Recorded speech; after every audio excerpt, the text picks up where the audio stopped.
Expanding Mind with Erik Davis, Thursdays at 2 p.m. on the Progressive Radio Network.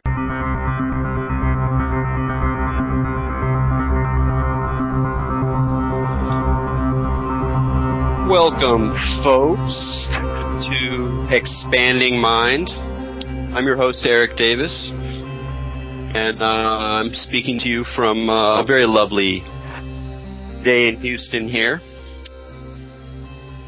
And as you know, if you're regular listeners to the show, and of course there's a wonderful archive on PRN, and almost all the shows are there. Some of the earlier ones got disappeared, as they say, and at some point I'll be putting them on my website, www.techgnosis.com, which has been a little moribund of late, but so it goes.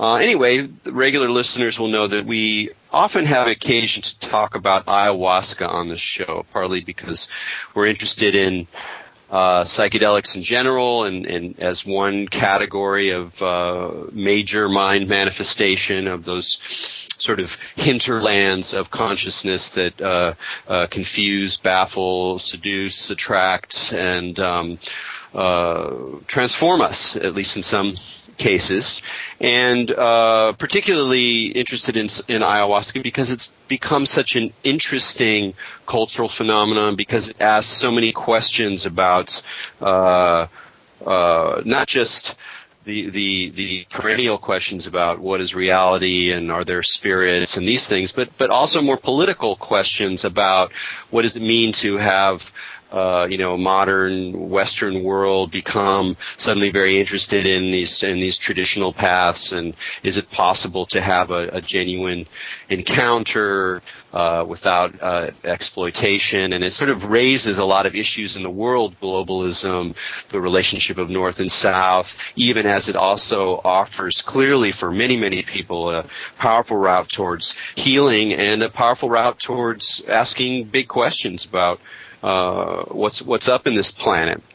One of the things that happens, of course, is something like ayahuasca becomes more popular and more well-known.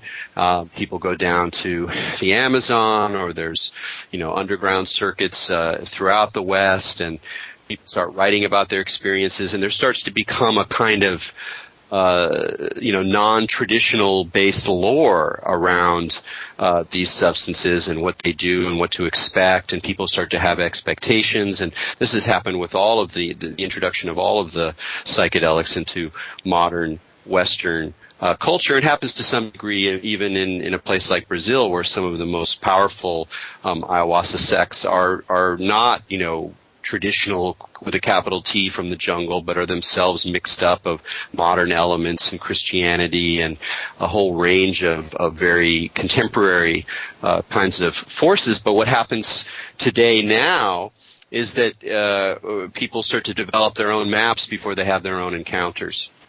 And that's why I'm very, very happy today to have Peter Gorman on. Peter Gorman he's probably certainly my favorite working journalist and writer on issues related to drugs, and who's not only interested in ayahuasca and has tons and tons of decades of experience in the jungle, but has also been a very hard-hitting writer on issues involving the drug war, and has been really on the beat for a very, very long time. I have great deal of respect for him, both as a political writer and as just a general writer. He had been editor-in-chief of High Times, and so he's been in the field a lot. But one of the things that's remarkable about his constant adventuring and probing is that he was down in the jungle in the early 80s and sort of having experiences and beginning a relationship with ayahuasca long before even hip psychonauts were really keying into the possibilities and the experiences. So he's just written a new book, Ayahuasca in My Blood. And it's the end of the semester here, so I cannot say that I've read the whole thing, but I've read most of it. And it's a great yarn, and it's very illuminating, because Peter Gorman is a very no-bull guy, and it comes through very strong. And I really think it's probably the most interesting personal account of a long apprenticeship and beyond apprenticeship with this particular plant teacher. So I'm really happy to have him on. Before we invite Peter on, I just want to bring on, of course, our co-host, Maja Daou, the White Witch of L.A. How you doing, Maja? I'm good, Eric. How are you?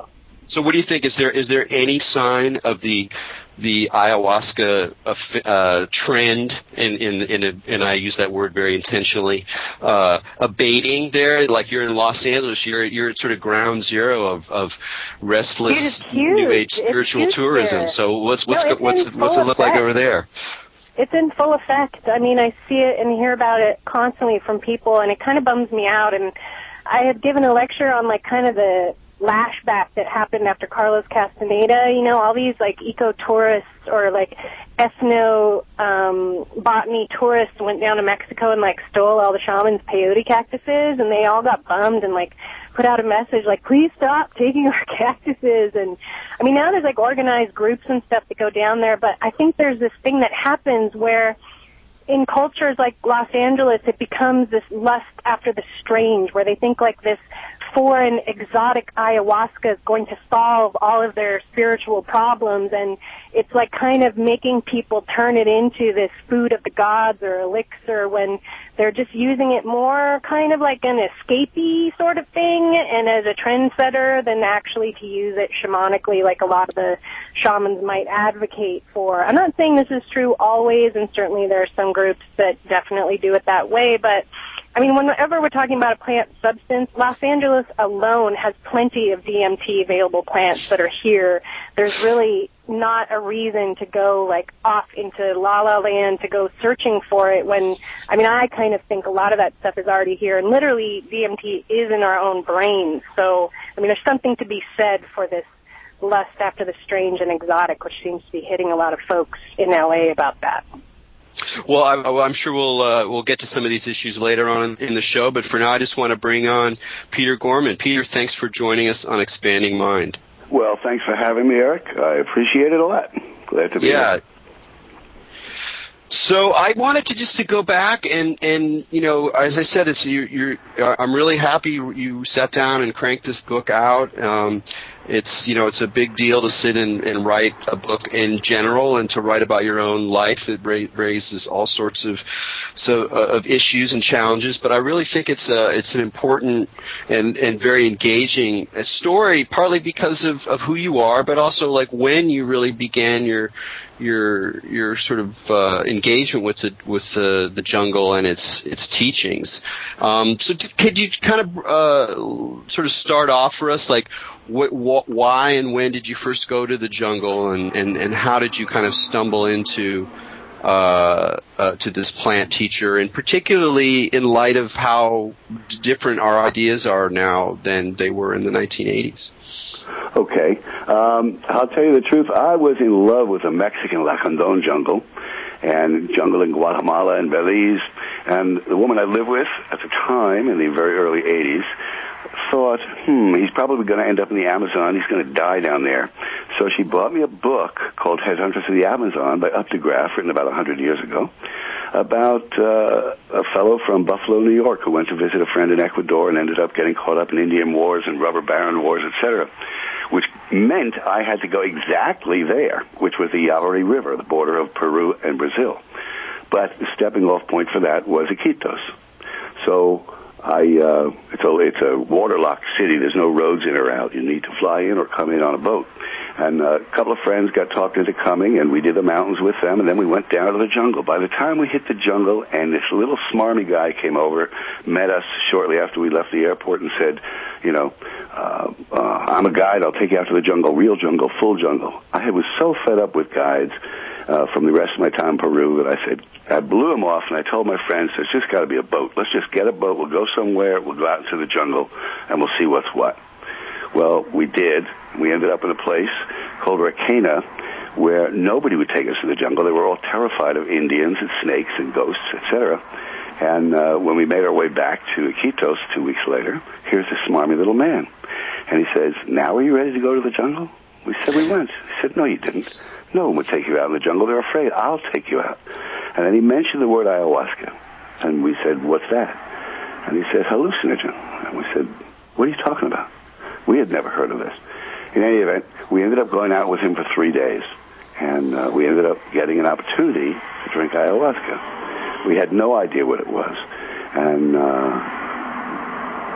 nothing to say what was going to happen at all. So we had no preconceived notions. So we drank this awful burnt grapefruit infused with tobacco-smelling muck, and at a fellow named Alphonse's house, maybe 7 or 8 hours upriver from the town of Iquitos.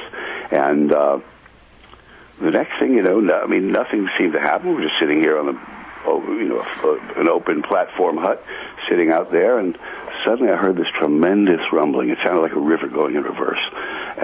Just water cascading up and up and up this mountainside.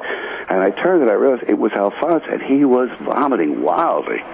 Nothing was coming out, but he was making these vomiting sounds. This enormous geyser was coming out of him, and I thought, that's the most beautiful thing I've ever heard. I wonder what that's about.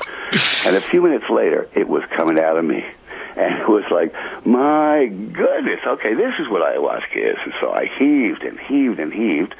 And I finished heaving. I thought, well, that was interesting. That was fascinating. I don't know what that was about, but it was certainly fascinating. And then I lay down, and the minute I lay down, I ended up seeing a bird. And I thought, I've never seen a bird that close. And the next thing you knew, I didn't know this term. I didn't know the term associating with an animal. But I was associating with the bird. And then I was the bird. And it blew my mind when I realized every feather we moved was a separate muscle I had to move. I thought, oh my goodness, this is amazing. And I flew with that bird for a long time, and until we tipped off the face of the earth, so to speak, and dove down, down, down to what looked like a tiny little line. Turned out to be a stream. We plucked a fish out of the stream. The bird soared, and then the bird bit the fish, and I almost choked trying to get it down my throat. And that was, that textile feeling, moving those wing muscles and trying to swallow a fish, let me know this was not something I was making up. This was amazing. And I determined to come back and find out, what the heck is this? What is this magic? And fortunately, I had this amazing guide in Moises Torres Vienna, who really was a jungle survival specialist and spent a long time teaching me jungle survival. But he also taught me about ayahuasca by bringing me to a fellow who became my teacher, Julio Herrera. And one of the key things he taught me, which your West Coast assistant partners mentions, is that what Moises taught me was that ayahuasca was a part of the jungle, not apart from the jungle. It was part and parcel of daily life for the people who lived on the river, and I got to know that year after year after year as I would come back. Moises and I would say, Moises, let's walk to Brazil. And he would say, okay, but we can't walk to Brazil until we drink ayahuasca. You need the ayahuasca in you to be able to have the good night vision, to clean your stomach out, to make sure that you are just emotionally clean enough that the scary ghosts, etc., are not going to, the spirits of the plants and snakes are not going to want to attack you as we walk 7 or 8 days across the jungle. So we would drink ayahuasca in preparation for the walk, and then we would drink ayahuasca when we came back to thank those things. My teacher Julio grew as well. But it was always as a part of the jungle, of the experience. We're going to... Julio saw it that way as well. He was just a poor little fisherman, and people would come to him with sick babies one day, and he'd have to just stop what he's doing, stop fishing, and sing for a sick baby for 3 hours. And when he was finished, the baby would be better, and he would waltz, the family would waltz away and maybe give him some fish because he didn't have any to eat that day because they took him away from fishing. But that to me was my introduction. So how did you, at what point as you started to go down there, you become fascinated, it is exotic, it is this other world, you're making encounters with different kinds of cultures that are, are not from wherever, the Northeast or wherever you're, I don't know if you're from not Brooklyn. New York, where I was from, yeah. Yeah. Then, at what point did you start to go, hey, I'm here too. Like, this is kind of a place that I am, that the connections I'm making with people, the way in which I'm engaging this place, it became kind of more real or actual for you as a part of your life, and whether your experience with the plant medicine had something to do with that.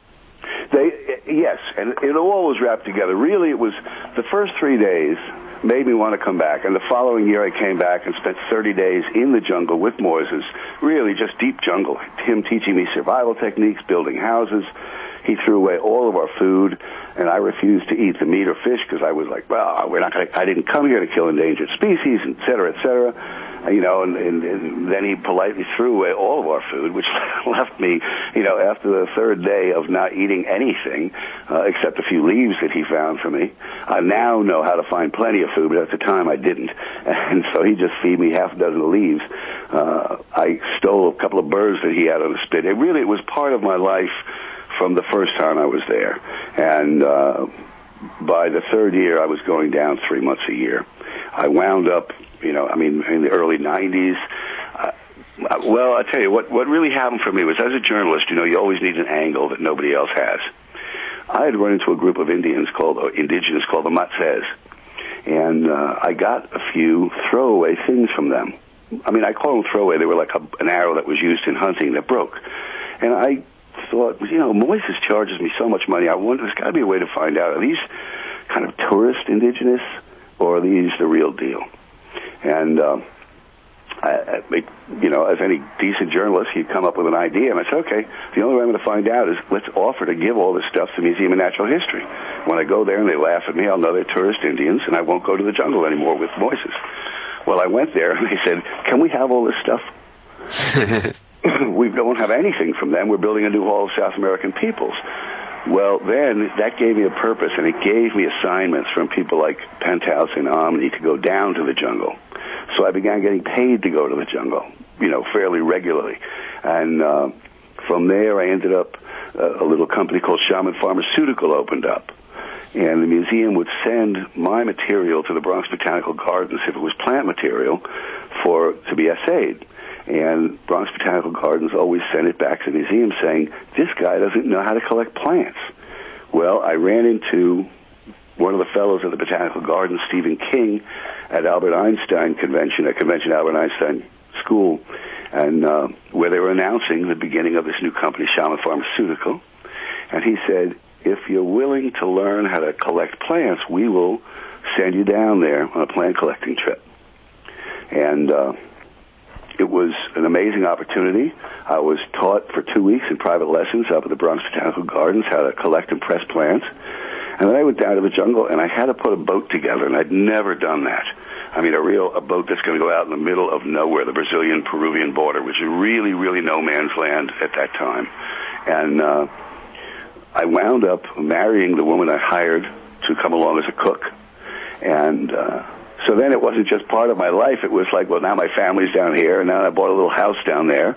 And she had 2 boys, and I adopted them, and it took us a year to get them out. And I was working at High Times magazine, 9 months a year, but I was working down there 3 months a year.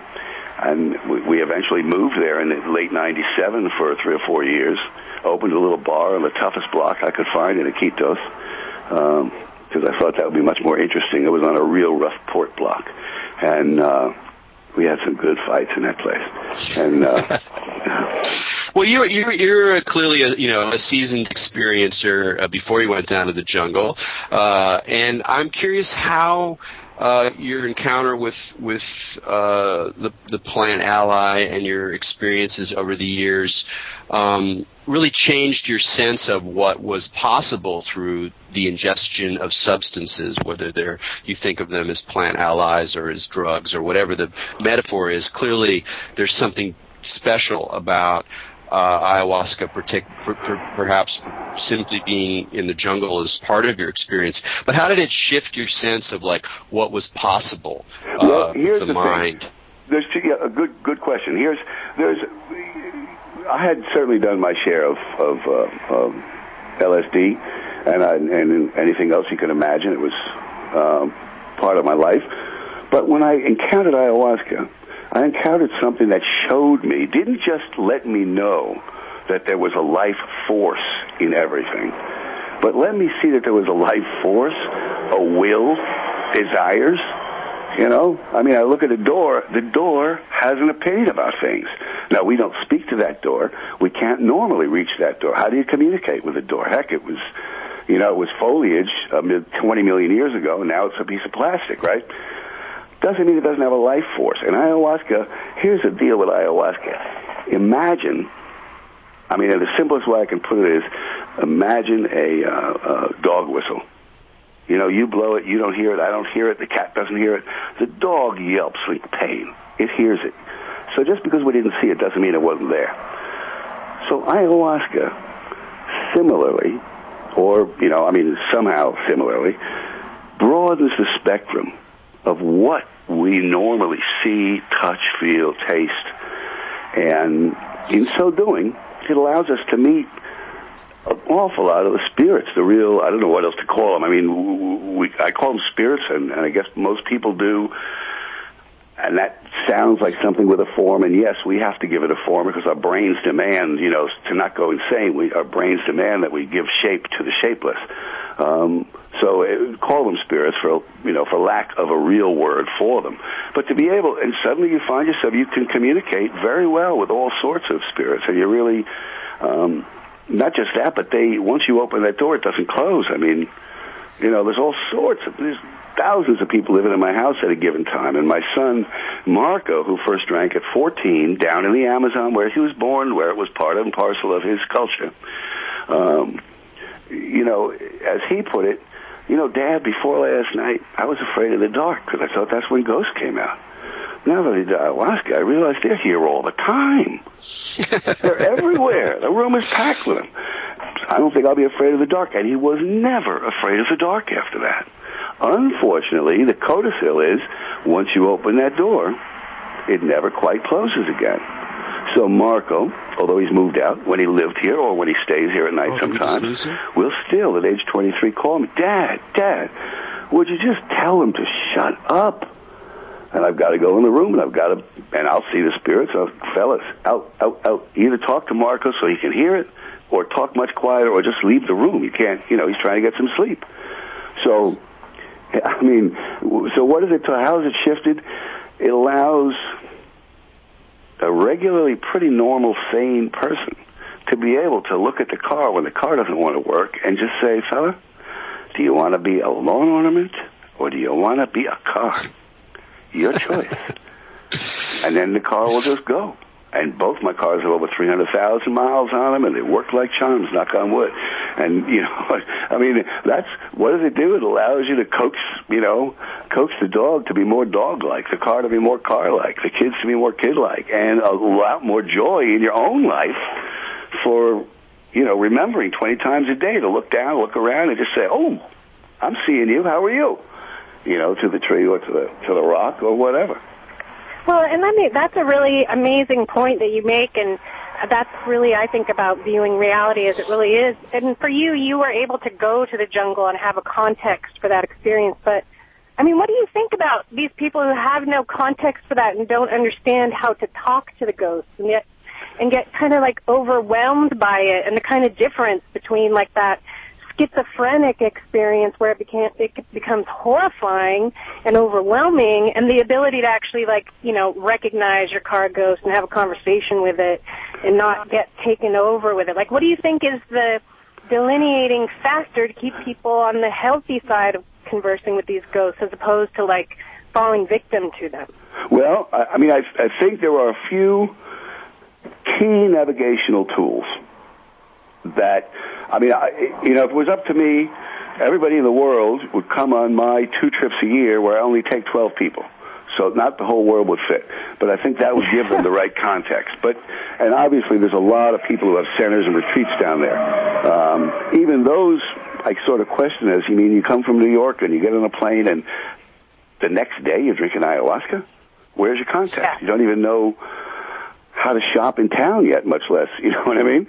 So, but for me, if you're going to do it, and even with my guests down in the jungle, I really make it clear, take 3 very basic navigational tools, and Alan Shoemaker turned me on to 2 of them. One, this part's my own. When we pull apart the curtain that separates, the very flimsy curtain, when we broaden our senses just enough to be aware of these other spirits in the area, imagine it's a giant wall between us and them, but with a curtain on it. Now, we pull the curtain down, suddenly there's a million families looking out and saying, what happened to the wall? And they're looking in at us as well as we're looking in at them. And in that moment, they're curious about us. And so when you get into ayahuasca, you get into the ayahuasca dream, you're going to see these spirits, you're going to see these ghosts, and you're going to have to compartmentalize them to be able to deal with them. So you're going to give them faces. Some of them will be scary faces, some will be funny faces. If you see one that's hanging around and he doesn't, it's kind of bothering you, but he's not doing anything, blow him away. Just blow. And they'll disappear. If that simply will disappear, and that will alleviate half the stress of the event right there. Secondly, if they don't disappear, they're probably there to teach you something. In which case, take a quick moment to try to remember and remind yourself before you even go into the space to ask, are you my teacher? And if they say yes or they nod, ask them, what do you need to teach? What do you want to teach me? And whatever they do, if they say follow me or if they say jump in that hole, do it. They don't have a lot of time for you. They're moving on to the next person, who said, who knows who gave them the order to teach you something or what compelled them to want to teach you something. Often something you could use in this world. But you can't sit there deliberating and say, but is it going to hurt on my feet? No, just do it or you missed your chance. So have you experienced in some of your teachings and your trips, have you ever had anyone on your watch really have a bad trip and have something kind of dangerous happen? Nothing. I've never had anything dangerous happen to anyone. I've had, it's hard to, the way I do it, I prep these people so well. I take them for it's the fifth night before I let them have ayahuasca. So they've been in the jungle. They've been on river boats. They've been night canoeing so that they have the sounds of the jungle in them. They've been in a swamp up to their knees in mud. They've already learned to hate me so much that they've become a cohesive group, in hating me. But my team of 12 people were all born where we go. They're all my late teachers' sons, daughters, grandkids, and we outnumber the guests, so by the time it's time, we simply take care of their bodies. They're not allowed to walk off that platform to go vomit without us holding their arms. They can't walk off to the bathroom. They can't walk past the space where they can hear the corneteros singing. And we'll physically stop them. Do you have some times where people get intimidated? Sure you do. Sure. And we try to stay out of it, but if we have to, we'll walk somebody off the little platform hut. Pardon me. And ask them what the problem is. And sometimes they'll say, this person, they're so big, they're so scary. And then I'll give them the third tip, which I give them beforehand, but I'll remind them. These spirits come from the jungle. In the jungle, the indigenous are very bravo, very aggressively brave in order to protect their little camps. So if you show up at a camp in the old days when I first used to, in 85, 86, they start shooting arrows at you. What you do is keep your canoe just outside the range of where you're going to get killed, and you start screaming at them. And when they're out of arrows, you charge as if you're going to kill them. And when you do and you stand off, then you become friends. So if a spirit is intimidating and terrifying somebody, I just remind them, you have no corporal body. Become 300 feet tall. The spirit will be a little midget. And at that point, their fear disappears as a rule.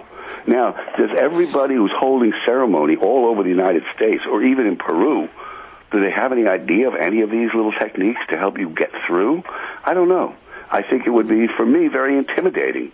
The first time I did it, of course, I had no help, So, but I didn't have one of those experiences that was overwhelming. I had an experience that was overwhelmingly fantastic with that bird.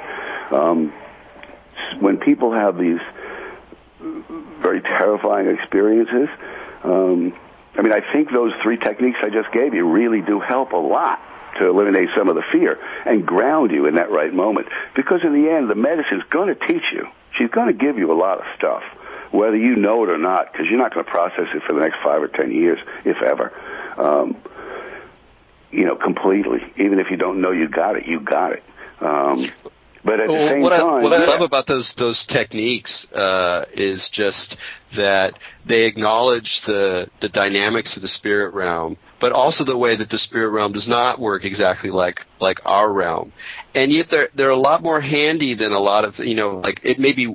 If you have a great curandero, perhaps his song or his rattle or whatever instrument he's going to use, or the special feather or whatever it is, might do the trick as well. But what you're describing is actually like tools. It's more like jungle survival. It's like, hey, you're out there, here's your tools. And it's a wonderful, it's a very pragmatic kind of shamanism, if you know what I mean. Well, and it was Julio who taught me once when I got into a space where one of these, somebody so very enormous, it turned out that his cape was the cape that we call the sky. And there were little cuts in it, like where the sun was, which was, but if he took the cape away, it would all just be whiteness, and it was, blinding. And he asked me to follow him, and I started to, and then I said, I'm not ready, I can't do this, I just can't do this. I'm totally scared to death, I'm pissing myself. And he said, well, come back when you're ready to learn. And I rarely talk to Julio about those experiences, but in that case, Julio said, what happened, or something to that effect. And I said, well, it was this great big guy. I was so scared that he said, what happened? I said, well, I told him I wasn't ready. And Julio just laughed and shook his head and said, Peter, I sent him. He's one of my guardians. I sent him to teach you and be a guardian for you. And you send him away. I can't. And he said, do you have any balls? Grab them. Next time you run into him, become bigger than he is. He's the universe. You become everything. Then you won't be so big and scary. And then he told me a story about... Yeah, anyway... So we need to take a break here, and we'll come back with these great stories. You're listening to Expanding Mind on the Progressive Radio Network. I'm Erik Davis. We're talking with Peter Gorman, and we'll be right back after these messages.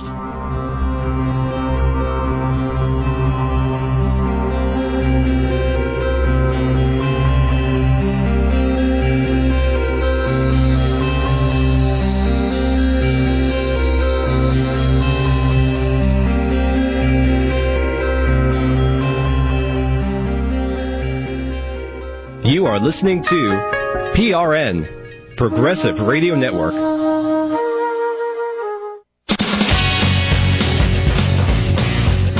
Hi, Progressive Radio fans. I'm Betsy Rosenberg, and I do a program here on the network called The Green Front, as in reporting from the Green Front lines. That's where I've been for more than a decade, covering a beat that I think is fun, fascinating, fact-filled, and sometimes even kind of funny. Or not, when you consider the implications of our world-class denial here in America. The Green Front is an ostrich-free zone, though, where I select the most interesting and passionate eco-innovators out there and bring them to you live each Wednesday at 2 p.m. Eastern. So join me as we wake up America with the activists, authors, experts, and ordinary citizens out there making an extraordinary green difference.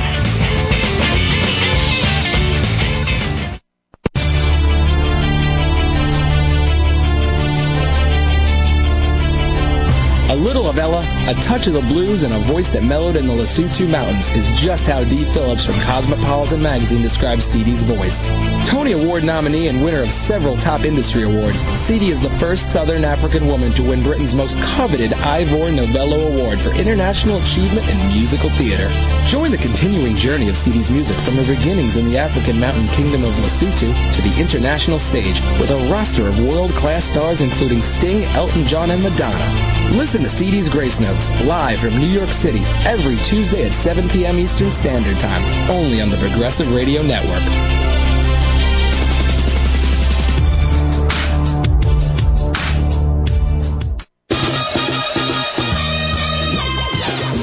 Hi, this is Dr. Cheryl Selman from What Women Must Know. You can listen to me every Monday at 2 p.m. I am a naturopathic doctor, author, psychotherapist, lecturer, and passionate women's health advocate. And this is a show all about holistic perspectives and solutions for women's health matters. We have a chance for explorations and in-depth conversations into subjects that women must know. This is all about empowering women of all ages to get truthful information, as well as the chance to explore safe and holistic solutions for women's unique health challenges. And remember, always honor the wisdom of your feminine self.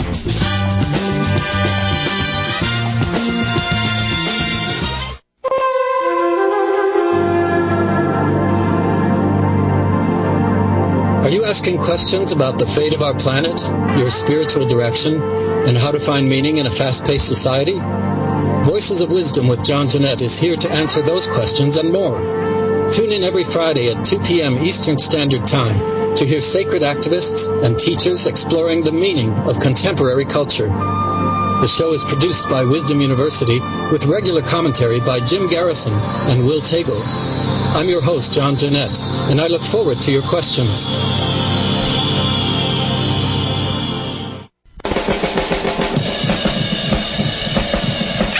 You're listening to PRN, Progressive Radio Network.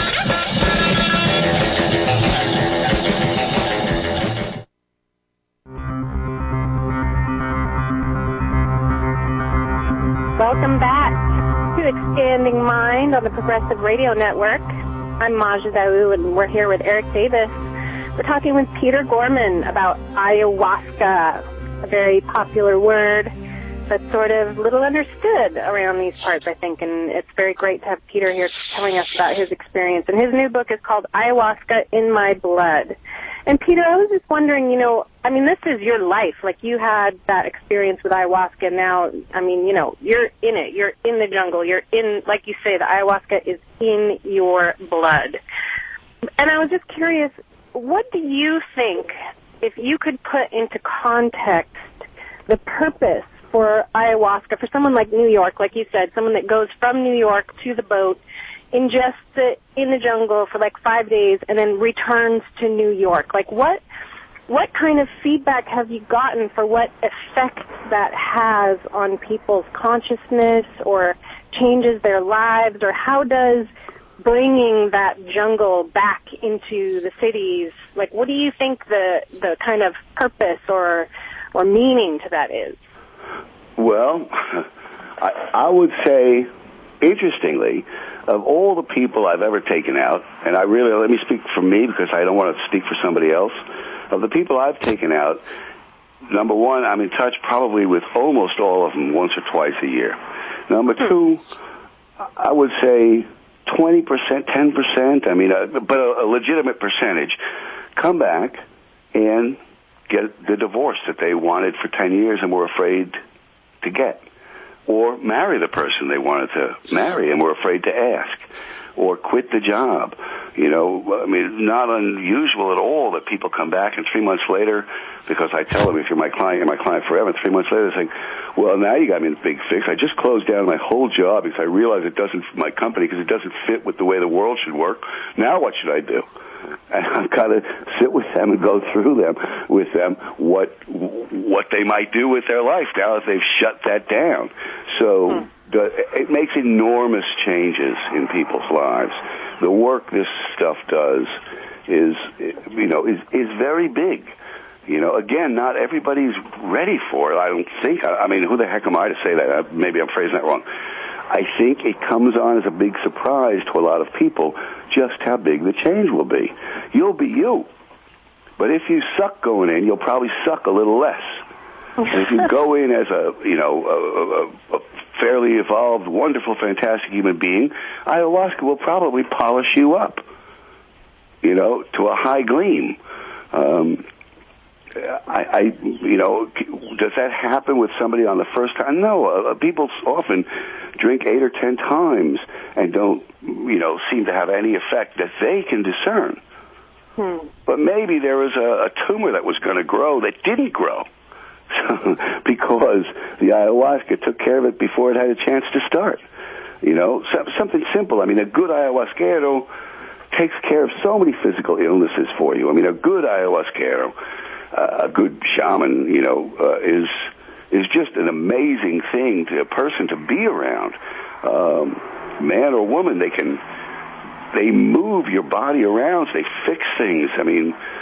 So many clients come down, they've got permanent problems, and 2 weeks later the problem's gone. And they never get it again. They call me 5 years later, still don't have it. I had one woman who insisted on coming down. to die in the jungle. She was very well known in the academic world in Australia. And I kept saying, no, I don't want you down here. You're going to die and get out of here, you know. In any event, she finally just, you know, twisted my arm, and I said, okay, on condition that you don't die in the jungle, that you let me give you at least 6 more months, not me, but Julio and the medicine. 6 more months. Well, she came down. She hated me. She hated the trip.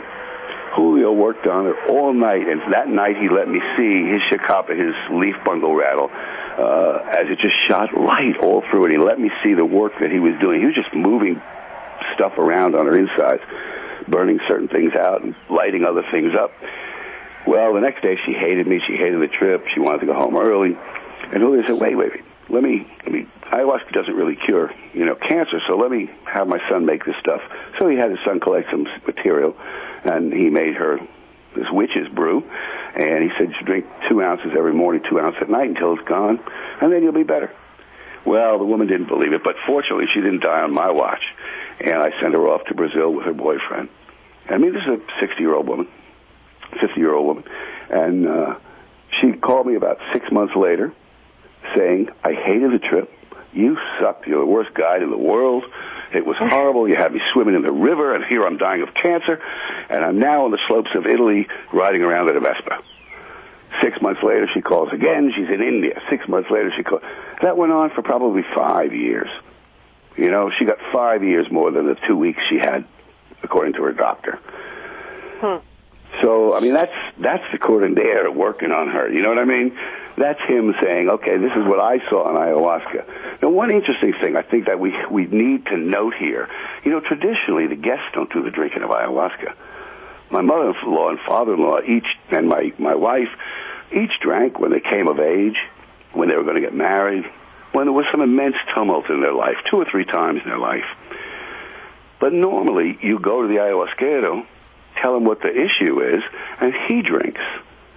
Goes up to the other plane of reality, sees where the disturbance is up there, comes back down, and tells you the solution, whether it's for illness or, you know, emotional. Do you think that's because the curandero has been trained, like you said, in some of the techniques that you use, like that they've been trained in these techniques, so they do the ayahuasca instead of having the patient do it, and then by contagion they do the healing? Well, if you got to remember that, yes, I mean, they do it because they know how to navigate that space. They know the spirits. They know the healing, the spirits of the plants. And in South America, largely, I can't swear for everybody, but largely, physical illness or psychological problems, etc., on this plane are viewed as the result of a disturbance on another plane of reality. The average fisherman Joe can't access that, so the ayahuasquero does. Or it could be a tornado, or, you know, whatever the plants, spirits the person might work with. They access that other level of reality to see what the disturbance is and come back down. Now, one of my favorite stories, and if you guys, Eric, you probably read this in the early part of the book, so I apologize for boring you. One of the best and earliest explanations I ever saw for how ayahuasca really works, a fellow came up the river to Julio's. It was very early on in my time with Julio. And he swore that somebody was sending him negativity, you know, brujeria, negative stuff. And Julio says, why? And he said, well, every time I sell my chicken and my yucca in town, you know, I fall down, I get hurt, I break my ankle, I break my knee, I break my leg, I can't work for 6 months. Somebody is doing that. They're so jealous of. You have to find out who's doing it, and then we have to take care of them. So, okay. So he drank that night, and I drank that night, and the fellow didn't drink. And then, when it was all over, Julio came out of his dream chuckling. And the man said, what are you laughing about? And he said, well, you know, there's good news, there's bad news. He said, well, what's that? Who is it? Who's doing it? He said, nobody's doing it to you. What I saw was that every time you get money from selling your chickens and your yucca, you go to that little cantina in Herrera with the 2 steps, and the bottom step is broken, and you get drunk, and then you walk out, you trip on the bottom step, and you fall down and hurt yourself. So you have 2 choices if you want to remedy the situation. You can either stop getting drunk when you sell your chickens and your yucca, or you can fix the damn step.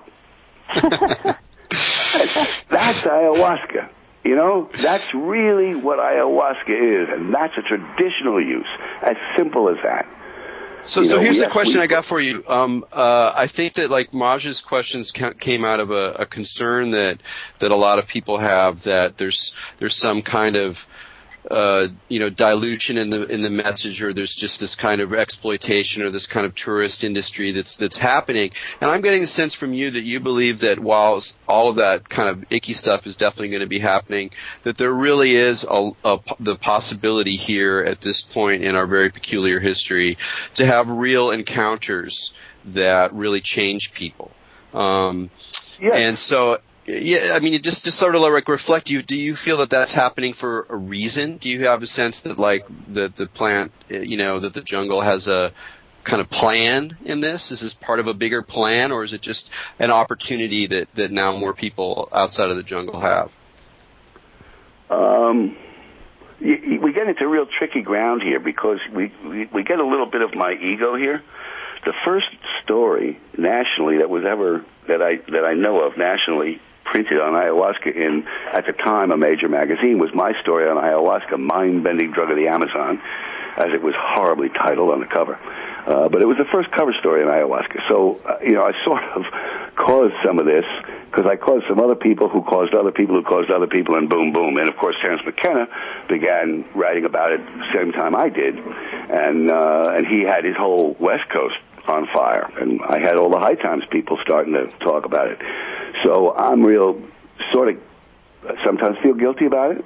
I think in the end, it's not a bad thing. I don't think most people will ever get around to, number one, it's never going to become a party drug. Nobody gets laid when you're puking all over somebody. It just doesn't happen.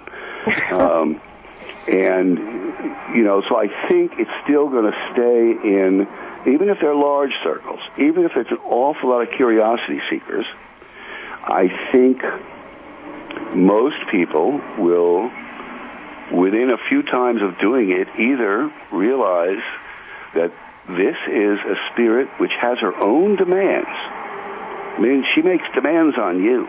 You don't just get it and she heals you. Well, I mean, she might for a while, and then she suddenly starts talking to you and saying, okay, so this is what you're going to do for me, because of what I've been doing for you. And at that point, I think most people simply will disappear, and they won't use it anymore. They will have been affected. They will have had some great healing, whether they know it or not. But I don't think they'll continue with it. And I think an awful lot of the curiosity seekers do use it once or twice on a weekend, or they heard about a circle and they go. And if they don't really get the fireworks, then I think, they may walk away disappointed. And so that might be another reason for them to stop. So I think the circles will continue for a while, but I don't know if there's going to be anything horribly tragic about it, as long as people don't drink it while they're on SSRIs or something, And I don't think, I don't think it's going to be a horrible thing. I think an awful lot of people will get a taste for it, and that might lead them to go to some place like Iquitos. And Iquitos or Pucallpa now have enough retreat centers where you're not going out and trying to find indigenous. Trying to find indigenous who use ayahuasca, who don't, regularly give it to white people, is very difficult. You have to do what I did, and that's just spend, I lucked into Moises, but, you really would have to get super lucky or spend years tooling around the jungle a few months a year to run into those people. So most people will go to retreat centers that are organized for drinking ayahuasca, and I don't think that's going to be too horrible to the locals. It does take a few ayahuasqueros out of their communities and put them in, these retreat centers. On the other hand, it also encourages apprenticeships for the younger kids who see that their dad is no longer being laughed at as the old drunk. He's now the old drunk who gets these white people to give him a bunch of money and treat him with the utmost respect. So it's, there's positive and negative to it. Does that answer it at all? Yeah, no, that's a good answer. I had another question on, in your book you talk about, violent situations happen. You already mentioned the jungle is a macho place. There is, the indigenous tensions in these, that you run into these characters on a boat, and you, in a way that the snake spirit that you felt you've connected with helps you kind of stand up to that situation. And, and of course on a more geopolitical level, there's all sorts of violence being done across the planet, and also, even in the jungle, in terms of these global forces coming in and transforming the situation, et cetera, et cetera. And I know that for some people there's a real hope and a dream that there's some kind of way to kind of be, sort of enter into a more peaceful world, and that nature really holds a sort of possibility of peace. And yet, if you look at the reality of shamanism, you look at reality of life in the jungle, it's a very strife and stress-filled place, just like everywhere else on the planet. I'm wondering with you, especially because you're a rough and tumble guy, how your sense of the violent side or that strifeful side of reality of being a being on Earth, how it's changed or maybe not changed by your experience with ayahuasca. I mean, on a personal level. I mean, either way, just how you see things. Is it more, it's another world where, in a way, the same kind of tensions and alliances and conflicts go on, or has there been a sense of like a deeper understanding of how everything fits together? No, I think that while a place like Peru, now I've spent time in Brazil and Ecuador and Colombia, but primarily in Peru, a place like Peru is not very macho to begin with. This is not a country where people are walking around with chips on their shoulder. Nonetheless, this is a place where everything is taken as personal insult. You can't in Peru, when you call somebody, like imagine you put your arm out and put your palm up and say like, Joey, come here, right? You can't do that in Peru. That's an insult. You have to put your palm down and wave your fingers kind of sissy-like and say like, which indicates when you have a moment, I'd love to see you. So, if you wave it up, it means you're my slave, get over here. So everything is taken as an insult, and so there's a lot of violence. I know 10, 15 men who've had their heads blown off down there by each other. Somebody just gets mad and walks in and takes a shotgun and blows somebody away. And if it happens on the river, there's no repercussion.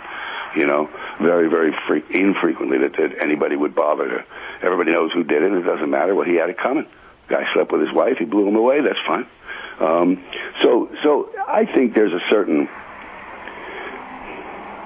degree of harshness down there, and I think when we bring our Western harshness down there, it just really gets much, much worse when we decide that we're going to, the oil exploration is just horrific, what that does to peoples, and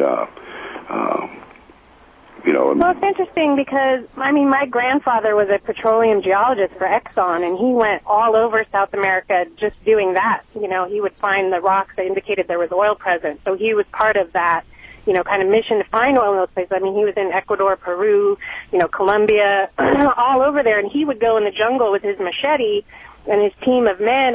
It was like the Wild West, like you were saying. And I just read Blood Meridian by Cormac McCarthy. I don't know if you read that book or not, but it's kind of similar. Like when you go into these indigenous people's place, obviously for them it was for oil and for taking stuff, but there is that kind of ethnobotany contingency where they are taking the plants and exploiting some of the resources a little bit. It's not like, the curanderos are getting paid for these retreats and stuff, but how do you think about that analogy, kind of like Wild Westy with the Native American?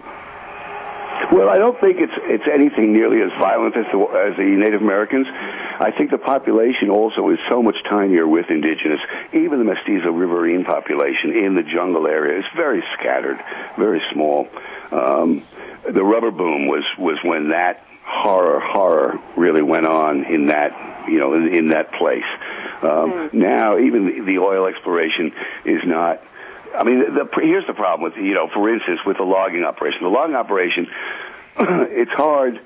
The trees are scattered. The trees that are worth taking out, they're scattered. And most of the logging is not done. In Brazil, sometimes they do this huge operations, most of the time in Peru, in northwestern Amazonia anyway. It's groups of 3 or 4 guys go out and they spend 3 weeks and they cut 20 trees and cut those into 10 trunks each, make a raft and float that back to Iquitos, where they turn it into little, what they call chiple, little plywood.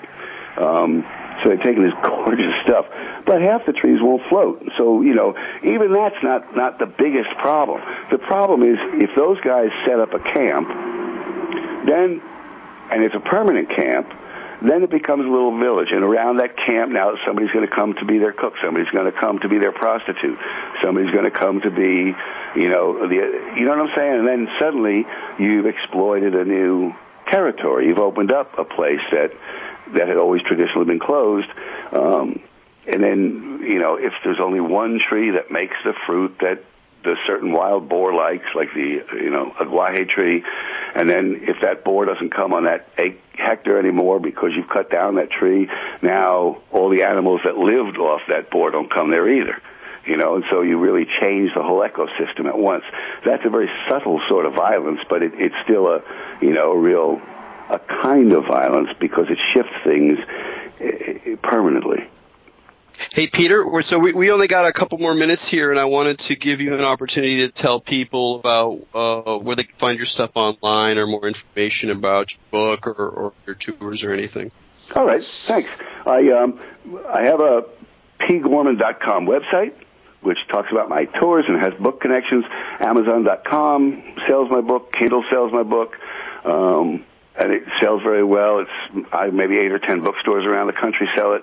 But I published it myself at Gorman Bench Press because I had to get it off my chest. I think it's a good read.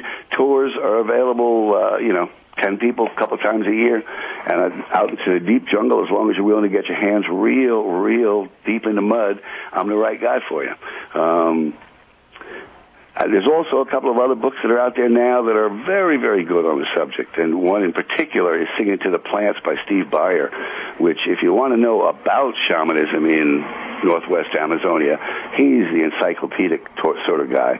I'm more... Yeah, we had him on the show. Oh, did you? Okay. So he's terrific. But so my book is from the bird's eye view of drinking ayahuasca and being part of the jungle. I never, not living in it full time, but being in it for months at a time. I don't know what else to tell you. I appreciate you having me on the show. I think that will do, man. I'm really happy you were on the show. Any last words, Maja?